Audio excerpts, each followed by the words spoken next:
Hi, my name is Spencer Raposo, and this is how to study for the Registered Kinesiology R.Kin COKO Exam in Ontario.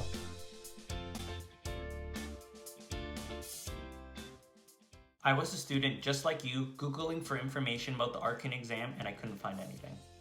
Upon searching, I didn't find many resources. Some would charge you for some practice tests or an expensive in-person workshop. To be honest, being a student, I really wanted to find my answers somewhere where I didn't have to pay more money. The college website had some insight, but these sources weren't helpful at all. They had such vague information that didn't really help. So, going into this exam, I had no idea what to expect, and I don't even know if what I studied was good enough to even get me a passing mark. What I've created here is something to help other kinesiology students know what to expect on the exam and how myself and others studied for the exam to be successful. If you find any of this information super helpful, make sure to give this video a thumbs up and share with any other kinesiology students that you know are ready for the exam. But before you start studying, a basic overview on how to register and apply to the exam. The specific steps may change depending on when you're watching this, but the idea is there. During each step, the payment can get a little confusing. The payment will either appear in your cart or it'll appear in your billing. If it doesn't appear, like it did for me, all you have to do is call or email the college and they'll add the pay button option for you. So now that you're all signed up, here is how to study for the exam. So for this method, all you need are 3 things. The Registered Kinesiology COKO practice exam on the website, your undergrad notes, and of course, trusty Google. I found the best way was to use the practice test to look at what you need to study. I will show you in the next section how to do that. Here is the method I use to study, broken down into 6 parts. Jurisprudence, do the practice exam, review the results, figure out question topics, go in depth, and then develop new study material. The jurisprudence quiz is a good resource to help you understand the jurisprudence sections of the exam. On the COKO website is all the notes. I printed them all off and would read through them, highlighting the important parts. As long as you have a basic understanding and use a little bit of common sense, this part of the exam is pretty straightforward. Many people would study first and then go back and do the practice exam. I think it should be the other way around and you should do the practice exam first. Let me explain why. After going through the practice test, I was able to figure out what areas I really had a lot of information on, aka I was comfortable with, and then also was able to find out what areas I didn't have that much information, and those would be the areas that I would focus my studying on. The best part about doing the practice test first is you can learn what you need to study it, and then take that practice test again and see if that method has helped you. A lot of the people that I've spoke with has actually used this method to pass the exam. After reviewing how you did on that exam, don't worry, I got 54% my first time around. You can go back and star all the questions that you had a hard time with, whether that's information about a diabetic or obese individual. Make sure to star those and we'll come back to it and see why. So, if you got stuck on or had a hard time with a question that was about an obese diabetic client, for example, I would write down diabetes, obesity, their age range, etc., looking at all the potential topics that could be asked. After going through your completed exam, make a separate list of all the exam topics that you encountered. Once you compile this list, you'll be able to go back and investigate more into these topics. Now we'll go back to each question and go more in depth on each topic. Here's an example of case study 1 and how to do that. We'll go through it together. The kinesiologist has a meeting with Mr. Adam, a 45-year-old male who has recently joined a fitness facility. Prior to meeting with Mr. Adam, the kinesiologist reviewed his health questionnaire. Mr. Adam indicated that he feels pain in his chest when doing physical activity and that his physician indicated that medication for blood pressure management may be required. Mr. Adam has filled out the physical activity readiness questionnaire and his physician has signed it. The physician has cleared Mr. Adam to start an exercise program to see if his condition could be managed without the use of the medication. His goals are to increase his cardiovascular endurance and to lose weight in order to walk 18 holes of golf. So essentially from here, I'm going to bold the most important parts of the question. So again, the kinesiologist has a meeting with Mr. Adam, so 45-year-old male. is the first important part. Next, as we're going through, I would indicate he feels pain in his chest being the next sort of significant area.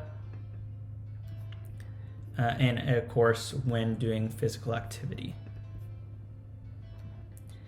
After, I would look at he does take medication for blood pressure management, or that he may be required to. Also, other information, he has filled out the PAR-Q, been cleared, etc. And then his goals there. So his goals: cardiovascular endurance and to walk 18 holes of golf. So now that I've sort of bolded those sections, I will list what each of these topics entail.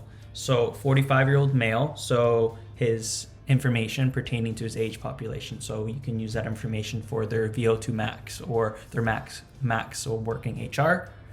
Other thing I forgot to point out, that he recently joined a fitness facility was another important part as well. So with that in mind, the population is new to exercise, so he's a beginner. Next, looking at feels pain in his chest when doing physical activity. So what does this mean? From the eyes, the COKO, that looks at eliminating more upper body movements or high intensity exercise. Next, looking at blood pressure management, so medication for that. So what does this blood pressure do? It lowers your blood pressure. So how would this affect his exercise regime? Again, really looking at avoiding that high intensity. Next, we're looking at the PAR-Q. So what is this questionnaire? You should know when it's used, when it isn't, who fills it out, etc. Who can fill it out more, rather. And then as we go through, we're looking at goals. So his goals are to increase his cardiovascular endurance and weight in order to walk 18 holes of golf. So how do we increase his cardiovascular endurance? How do we do that? What kind of activities can help him toward this goal? What heart rate is considered to increase cardio endurance for his age? Other things to look at is how could he lose weight?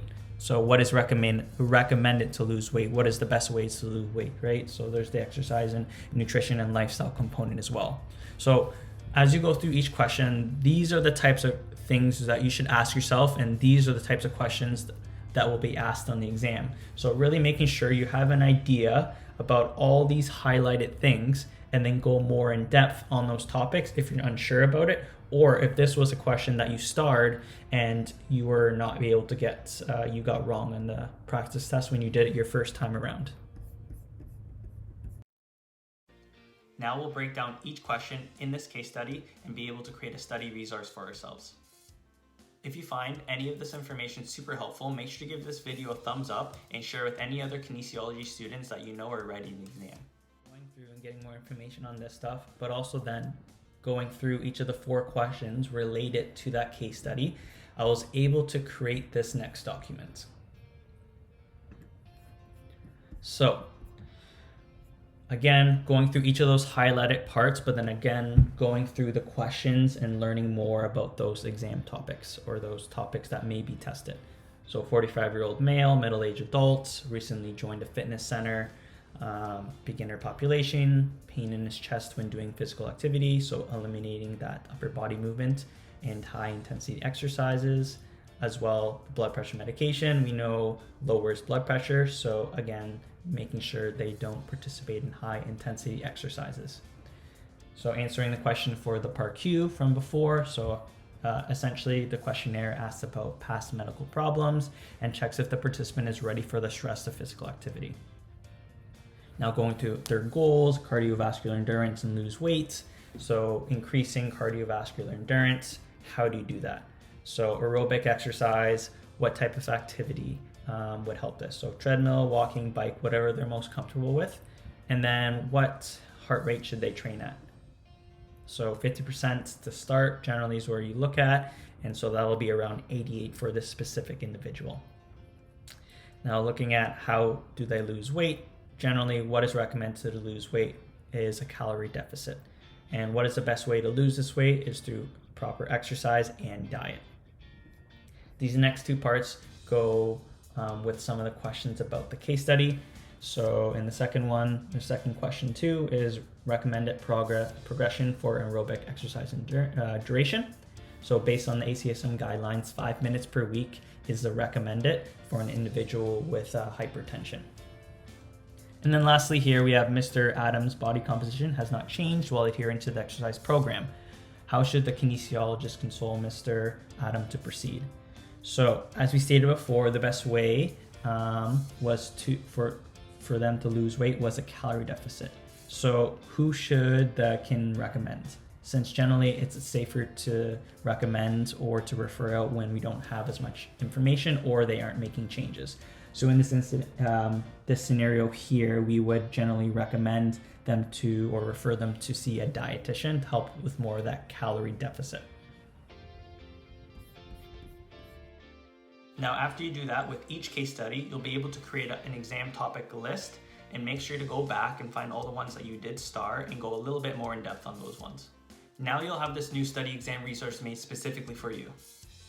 If you're writing the next COKO exam in Ontario, I wish you the best of luck. It really wasn't that bad. If you're looking also for other students who are writing the exam, there will be a link to a Facebook group that is for different kinesiology students in Ontario that have either written the exam or are looking to write the exam.